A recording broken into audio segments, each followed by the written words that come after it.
ঢাকা ও আশপাশের এলাকায় তাপমাত্রা আংশিক কমতে পারে বলে আভাস দিয়েছে আবহাওয়া অধিদপ্তর। আজ বৃহস্পতিবার সকাল 7টা থেকে পরবর্তী 6 ঘন্টার জন্য দেওয়া পূর্বাভাসে এই তথ্য জানানো হয়েছে। এতে আরও বলা হয়েছে, আকাশ মেঘলা থেকে অস্থায়ীভাবে মেঘলা থাকতে পারে। এছাড়া হালকা বৃষ্টি হতে পারে। পাশাপাশি দক্ষিণ বা দক্ষিণ পূর্ব দিক থেকে ঘন্টায় 10 থেকে 15 কিলোমিটার বেগে বাতাস বয়ে যেতে পারে। এ সময় দিনের তাপমাত্রা হালকা কমতে পারে। এদিকে সকাল 6টায় ঢাকায় তাপমাত্রা রেকর্ড করা হয়েছে 26.4 ডিগ্রি সেলসিয়াস। এ সময় বাতাসে আর্দ্রতার পরিমাণ ছিল 93%।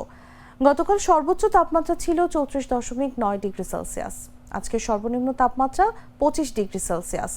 গত 24 ঘন্টায় ঢাকা ও আশপাশে 21 মিলিমিটার অর্থাৎ মাঝারি বেগে বৃষ্টি হয়েছে। গুড লাক পেনের সফট অয়েল বেসড ইঙ্ক তাই নিখুঁত লেখার আত্মবিশ্বাস। Good luck pen, make your lakh.